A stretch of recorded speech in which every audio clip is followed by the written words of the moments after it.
আসসালামু আলাইকুম রহমতুল্লাহ। প্রিয় ভিউয়ার্স, প্রিয় শিক্ষার্থী বন্ধুরা, প্রিয় অভিভাবক বিন্দু, প্রিয় স্যারেরা যে যেখান থেকে আজকের ভিডিওটি দেখছেন আপনাদের সবাইকে স্বাগত, শুভেচ্ছা, অভিনন্দন জানাচ্ছি। আমি মোহাম্মদ আব্দুর রহিম, এমআরএস রহিম ৯৭ চ্যানেলের পক্ষ থেকে। প্রিয় শিক্ষার্থী বন্ধুরা, আমরা যথারীতি আমাদের নতুন বইয়ের যেই বইগুলো সিলেবাস রয়েছে, যেই কারিকুলাম রয়েছে, যেই বাড়ির কাজগুলো রয়েছে যথারীতি সে অনুযায়ী আমরা বাড়ির কাজগুলো করে সমাধান করে আমাদের ক্লাসগুলো প্রতিনিয়ত আমরা আপলোড করে যাচ্ছি আমাদের এমআরএস রহিম ৯৭ চ্যানেলের পক্ষ থেকে।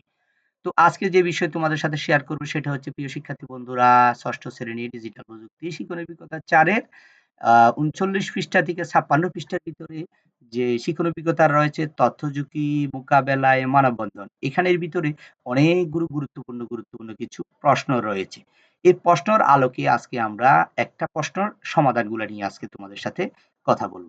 যেমন আজকের যে বিষয়টি নিয়ে আলোচনা করব সেটা হচ্ছে তথ্য আদান-প্রদানের ঝুঁকি কি, কি?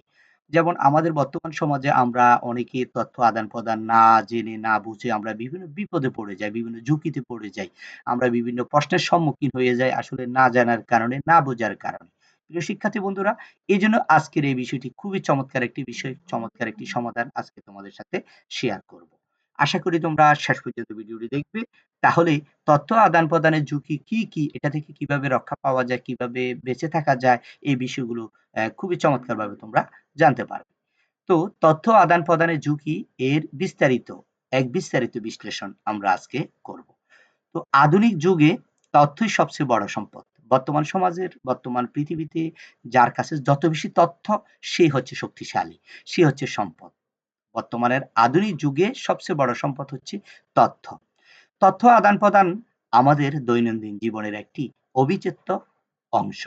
তবে এই প্রক্রিয়ায় বিভিন্ন ধরনের ঝুঁকি লুকিয়ে থাকে। এই তথ্যগুলো আমরা যে একজনের সাথে একজনের শেয়ার করব, একজনে আমরা আদান-প্রদান করব, আমরা জানবো। এখানে কিন্তু অনেকগুলা ঝুঁকি লুকিয়ে থাকে। এগুলো আমাদেরকে জানতে হয়। জানার পরে আসলে মূলত আমরা এই বিপদগুলা থেকে রক্ষা পেতে পারি। তথ্য আদান-প্রদানে মূলত কয়েক ধরনের ঝুঁকি রয়েছে। যেমন আমরা এখানে কয়েকটি উল্লেখ করছি, তোমরা একটু খেয়াল করো বিষয়টা। গোপনীয়তা লঙ্ঘন। ব্যক্তিগত তথ্য যেমন নাম, ঠিকানা, ফোন নাম্বার, অ্যাকাউন্টের তথ্য ইত্যাদি চুরি হয়ে অন্যের হাতে পড়লে গোপনীয়তা লঙ্ঘিত হয়।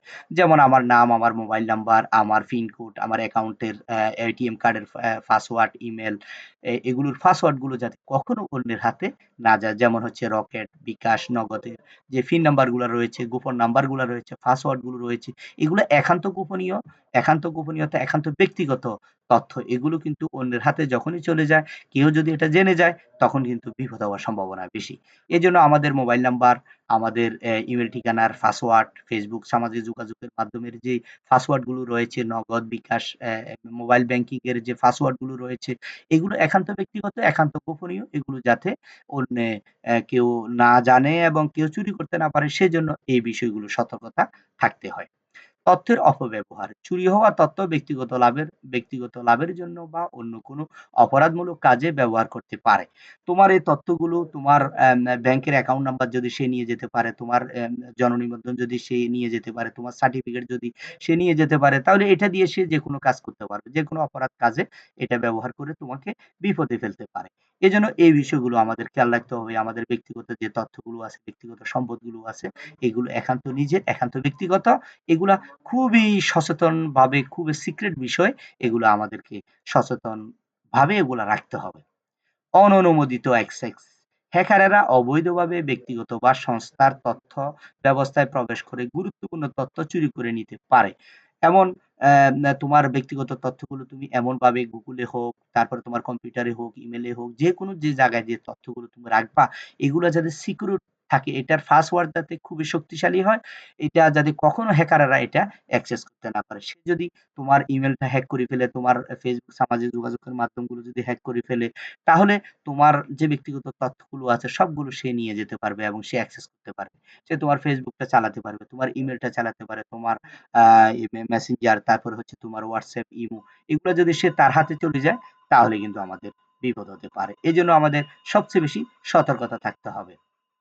তারপর হচ্ছে ভাইরাস ও ম্যালওয়্যার আক্রমণ। কম্পিউটার ভাইরাস ও ম্যালওয়্যার তথ্য ব্যবস্থায় প্রবেশ করে তথ্য নষ্ট করে বা চুরি করতে পারে। আরেকটা হচ্ছে ভাইরাস, ম্যালওয়্যার, যেগুলো আসলে মূলত মানুষেরই তৈরি করা। এগুলো তোমার কম্পিউটারকে আক্রমণ করবে। তোমার কম্পিউটারকে এখানে আক্রমণ করার পরে তোমার কম্পিউটারটা নষ্ট করে দিতে পারে, তোমার মোবাইলটা নষ্ট করে দিতে পারে। তোমার যে গুরুত্বপূর্ণ যে তথ্যগুলো তোমার কাছে সেভ আছে এগুলোকে নষ্ট করে দিতে পারে। এইজন্য আমরা যারা ল্যাপটপ ইউজ করব, কম্পিউটার ইউজ করব এবং মোবাইল ইউজ করব, এজন্য আমরা শক্তিশালী অ্যান্টিভাইরাস ব্যবহার করব। তারপর হচ্ছে তথ্যের ক্ষতি। কোনো কারণে যদি তথ্য হারিয়ে যায় বা নষ্ট হয়ে যায়, তাহলে তা ব্যবসা বা ব্যক্তিগত ক্ষতির কারণ হতে পারে। যেমন মনে করো তোমার মোবাইল হারিয়ে যেতে পারে, ঠিক আছে? তোমার ল্যাপটপ হারিয়ে যেতে পারে বা ল্যাপটপ নষ্ট হয়ে যেতে পারে। তোমার ল্যাপটপ কম্পিউটারটি যখন অন্যের হাতে চলে যাবে, মোবাইলটি অন্যের হাতে চলে যাবে, তাহলে সব তথ্য ওখানে চলে যাবে। ঠিক আছে? এইজন্য এমনভাবে রাখতে হবে, এমন গুরুত্বপূর্ণ জায়গায় রাখতে হবে যেগুলো তথ্যগুলো অন্যরা নিতে না পারে বা আমার ব্যবসা-বাণিজ্য যাতে ক্ষতি না করতে পারে, আমার ব্যক্তিগত ইমেজ নষ্ট করতে না পারে। এজন্য আমার ব্যক্তিগত তথ্যগুলো খুবই যত্ন সহকারে গুরুত্বপূর্ণ জায়গায়, সেফ জায়গায় আমাকে রাখতে হবে। তারপর হচ্ছে তথ্যের পরিবর্তন। কেউ যদি ইচ্ছাকৃতভাবে কোনো তথ্য পরিবর্তন করে দেয়, তাহলে তা ভুল তথ্যের সৃষ্টি করে এবং সিদ্ধান্ত গ্রহণে বাধা সৃষ্টি হতে পারে। আমরা দেখা যায় অনেক সময় আমরা সত্য কথাটাকে আমরা এটাকে পরিবর্তন করে মিথ্যা ছড়িয়ে দিই। সত্য ঘটনাটাকে আমরা মিথ্যা করে দিই। এভাবে কিছু সমাজের ভিতরে, দেশের ভিতরে কিছু দেশ বিরোধী, সমাজের বিরোধী, লোক বিরোধী কিছু লোক এভাবে দুষ্ট প্রকৃতির কিছু লোক সমাজে বসবাস করে। যারা সবসময় অন্যের ক্ষতি করার চেষ্টা করবে, দেশের ক্ষতি করার চেষ্টা করবে, দেশের ভাবমূর্তি নষ্ট করার চেষ্টা করবে। তখন তারা সত্য ঘটনাটাকে এটা মিথ্যাভাবে ছড়িয়ে দেয়।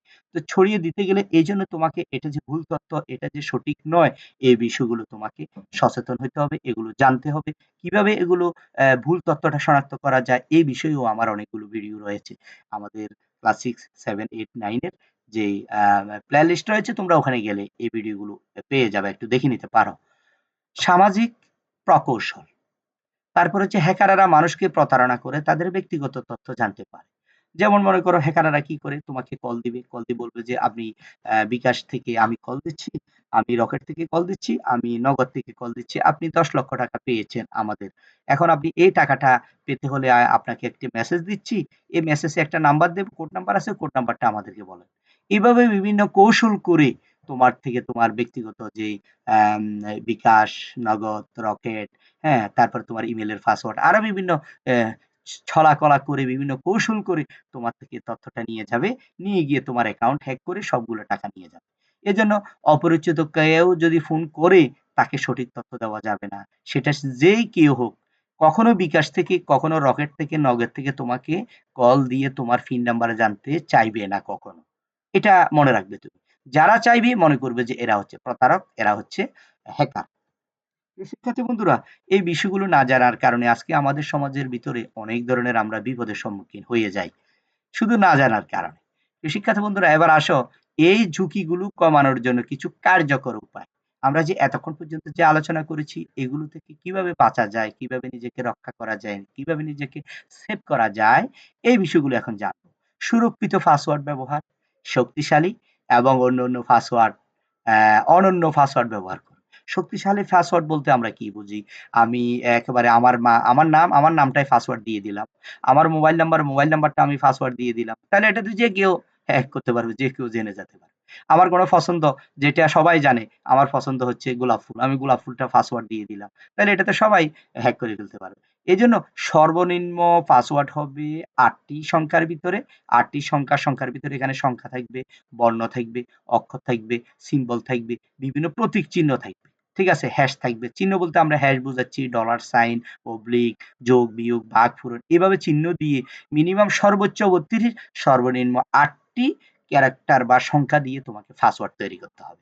তাহলে তোমার এই পাসওয়ার্ড কেউ অনুমান করতে পারবে না। হ্যাকাররা কখনো এটা হ্যাক করতে পারবে না, নষ্ট করতে পারবে না, চুরি হওয়ারও কোনো সম্ভাবনা নাই। প্রিয় শিক্ষার্থী বন্ধুরা, এটা খুবই গুরুত্বপূর্ণ একটা বিষয়। পাসওয়ার্ড শক্তিশালী দেওয়া। সেটা তোমার সামাজিক যোগাযোগের মাধ্যমে হতে পারে, তোমার Facebook হতে পারে, Twitter, Instagram, যে বিষয়গুলো তুমি ব্যবহার করো, এগুলা খুবই শক্তিশালী পাসওয়ার্ড ব্যবহার করবে। আর এই পাসওয়ার্ড গুলো ৩ মাস অন্তর, অন্তর ৬ মাস অন্তর, অন্তর এগুলাকে পরিবর্তন করলে তাহলে কখনো এটা হ্যাক হওয়ার সম্ভাবনা থাকবে না। তারপরে হচ্ছে ২ পদক্ষেপ যাচাই ব্যবহার করা। অতিরিক্ত সুরক্ষার জন্য ২ পদক্ষেপ যাচাই করা ব্যবহার করুন। এটা হচ্ছে একটু আমার এই মুহূর্তে মনে পড়তেছে না এটা একটু মনে পড়তেছে না এটা।